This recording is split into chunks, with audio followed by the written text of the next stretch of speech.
As I've taught many times, and this is the truth, the Bible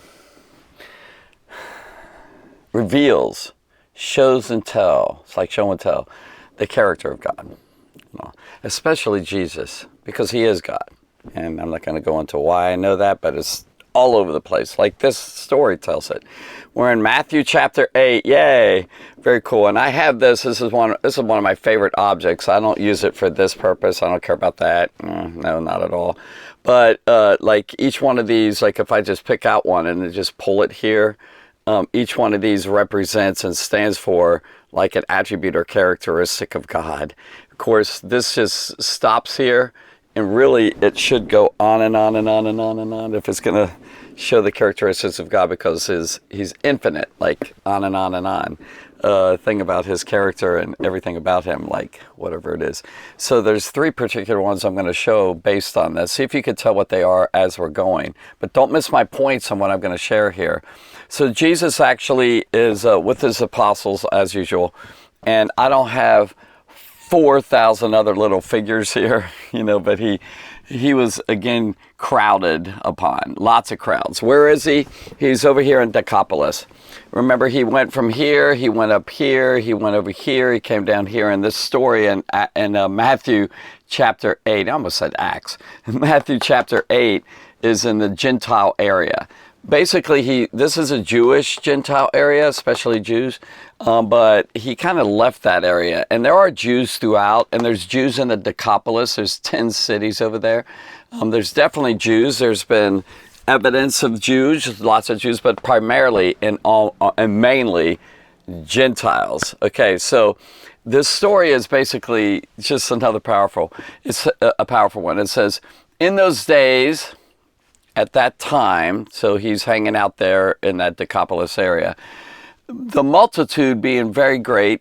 See, he was crowded upon again, lots of crowds. By the way, how did they come out? And remember, this is the area that he was rejected initially on, at least some of the people. A few of the people said, can you please leave us? Do you remember what he did way back? He actually delivered 2 demoniacs, people who had demons oppressing them, and they were cutting themselves and all that stuff. And those guys, he said, go and share. So they went and shared. So they've been talking about Jesus while he's doing his stuff. They kept saying, look what happened to me, and this is what he said, and this is what he did. Really, really cool stuff. So they were evangelizing the area. It's a good word, evangelize. So they were just reaching out and telling the story, the gospel of Jesus, the good news of Jesus. They didn't know much, I don't think. They didn't know about his death, burial, resurrection. Nobody did at this point, although it was mentioned. Well, it hasn't been mentioned yet, a little bit, but not to the disciples. Anyway, blah, blah, blah. So what happened is the crowds were, because I think they heard that he was there. They heard about it. Someone, look, Jesus is here. And so they all rushed out from all those 10 cities, probably actually thousands, literally thousands. And then it says, the Bible says, Jesus called his disciples unto him. It says they were very great and having nothing to eat. You'll find out they were actually out there listening to Jesus for 3 days. A marathon of teaching. That's cool. They were all hanging out there. I guess they slept at night and got right up and he started again. Wouldn't you love to have a videotape of that of some sort? Oh, wow. Or just audio. I'd love to hear what was he saying. Fascinating. Evidently, it was pretty amazing teacher for them to go, let's just stay here. Now, after 3 days, they were hungry. They may have brought some food earlier and now they're out of food. Maybe they brought it in their little sacks. They had a little sort of bag or like a wicket basket, which is important to the story for later. And or maybe not. Maybe they just came out there. They thought they were going to come out, see him for a little bit, and just get a glance of him or hear him for a little bit and all that, and then come back. But they stayed for 3 days. They had nothing to eat. So Jesus called his disciples. He called them his helpers, his workers. And he said, he called them unto him and said unto them, I have compassion. Like he's feeling great compassion, this deep feeling of love on the multitude. They were needy. And compassion always goes towards need. Because they have now been with me 3 days and have nothing to eat. And if I send them away fasting, like not eating, to their own houses, if I send them away, go back, it says, they will faint. By the way, some of them are that famished. They're that hungry. For it says, many of them came from far. Like they weren't local. So word spread, and they were gathering up around from all over the place, even outside of the Decapolis, which I think from afar kind of indicates that, again, these are not Jewish people, most of them, because the Jews mainly lived in that land of Israel and Galilee and also Judea. Disciples of these guys answered for him. It says, where are we going to get enough food to satisfy these men with bread here in the wilderness, in this remote place, this isolated place? How are we going to do that? And then he asked them, here we go again, how many loaves do you have? And they said, 7. 7 loaves. Now, doesn't that sound familiar? If you remember, it was just a couple chapters back in Mark 6 that this sort of happened again. It's kind of interesting that they asked him again. But, time has transpired. Like it might have been months later.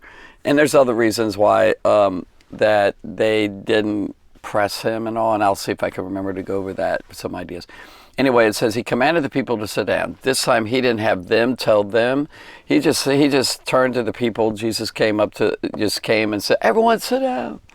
So they all started sitting down right where they are.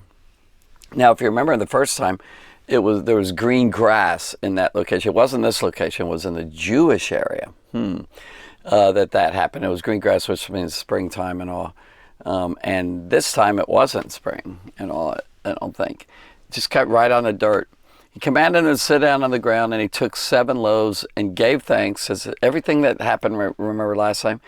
He took 7 loaves of bread. So here's the bread, let's say, or whatever.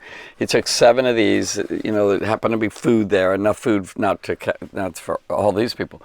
It says he took 7 loaves and gave thanks, and that's, he probably raised his head and lifted his hands like this. And then he broke them, started handing them out to the disciples. And it says, and gave to his disciples. That word gave is a continual giving. So the miracle was he took a loaf and broke it, and took another loaf and broke it, and took another loaf. He did this.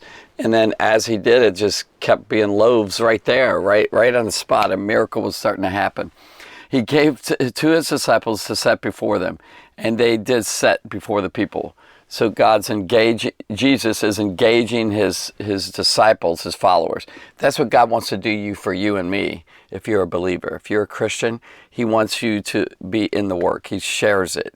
He could have done everything, but he's decided, no, I want you to do the work. And he's teaching them a lesson, teaching them the wonderful stuff here, some stuff about himself. And they had a few small fishes. Okay, so I have small fishes here. And they were actually like this. They were like little sardines, if you can see that. They were right by the lake of Gennesaret, or Galilee, another name for it. And so, I don't know if you can see those right there. Okay, right there. Anyway, there's some fish right there. I'm going to eat those later, sorry. Sort of real small fish. And it says, and they had a few, I have 3 out here, 3 or 4, whatever, a few fishes, and he blessed them, and commanded to set them also before them. So, and he multiplied these again. So they did eat and were filled. They were very satisfied. And they took up the broken food that had left 7 basketfuls. Now that word basket is different than the first story. The first story was like a small basket, wicket basket or something.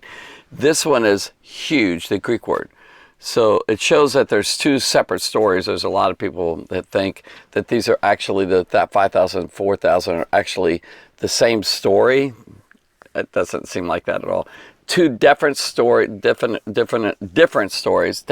different. They thought it was kind of like a retelling or some sort and all. But these are big baskets, big enough for, like in Acts 9:25, Paul a man of God who had just become a Christian, actually got on that basket and he was lowered down from a wall in Damascus. So it was big enough to, he filled them up. How many? 7. Remember how many he did last time in the 5,000? They had 5 loaves and a few fish. In this one, they have 7 loaves, more loaves, and few fish. And this time they had 7. The last time was 12 baskets and smaller baskets. 12 reminds me of what?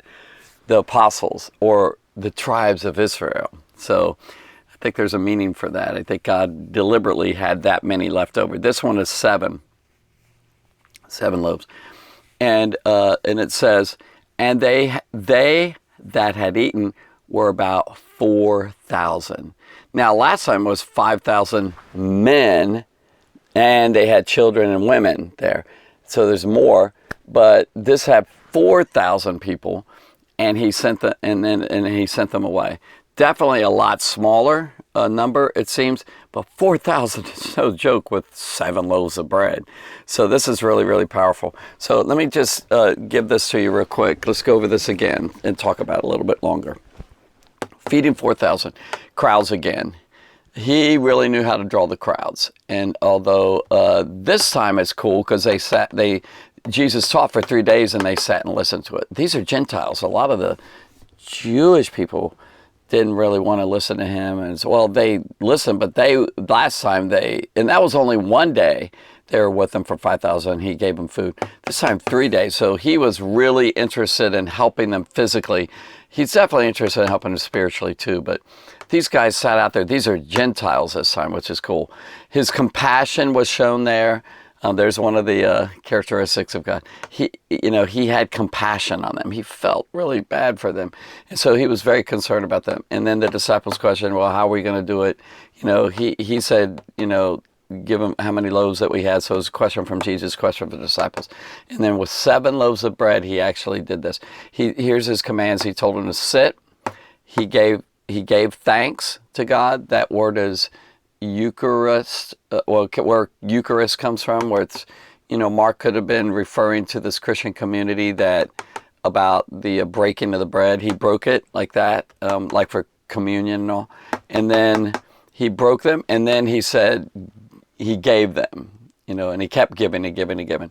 Never runs out. And that's something to think about with God. He's very, very abundantly he's bountiful. He has a lot. He never runs out. He's a provider. So all were full. They were all totally satisfied. Think about that. They ate to their heart's content. They really got filled and satisfied. So that shows how God wants you to be satisfied and filled. And he wants to take care of your needs. They collected 7 large baskets, large enough that somebody could actually get into it. And then he sent them away. He did his miracle for them. One of the biggest things in that passage that you need to know, I think, and what God is saying is that here is a Messiah, and he's showing a future event. He's kind of given a taste of it now, that there's going to be a messianic banquet, a big banquet the Bible talks about, where everybody's going to come together who loves God and loves Jesus. And notice he cares not just for the Jewish people. He loves the Jewish people, and he offered salvation to them first. Then he cares for the Gentiles too. And that's teaching these guys. These are Gentiles. And the Jewish people, some of them, a lot of them, had this feeling of unclean, clean. Remember the passages just recently, defilement. Here he is hanging out again with the unclean, and they're having to do it as well. And so they're feeding Gentiles. Wow, such a separation a lot of times in the thinking of the Jews and the Gentiles. And yet Jesus Christ, under the inspiration of God, and him being God, the character of God, he really loved them, and he shared that. And I think that's really significant. I think that's why he did it. And the disciples picked that up, the apostles. And every book, every gospel mentions these thousands that he did, like Matthew, Mark, Luke, John. Some of the stories are just in Matthew, some in Mark, some in Luke, and some only in John, whatever. This one, every one of them. And this time as Gentiles that he's sharing with, which is very significant. So the character of God in Jesus, to finish, is compassion. God really feels our need. When we're hungry, he feels it. When we're sad, he feels it. When we're hurting, when we're diseased or whatever, he has compassion on the needy. He loved them and he wanted to help them physically. Don't forget, the power of God was definitely shown. I mean, just feel the idea of multiplying something like, wow. The power, it takes power to take food and redo it right on the spot. And notice the wisdom of God, meaning his mind was, he's showing the intelligence and the wisdom of showing the disciples that Gentiles are going to be included in this. And he included them in his blessing, his benefits. He took time out of his busy schedule where he had said, I've been sent to the lost sheep of Israel.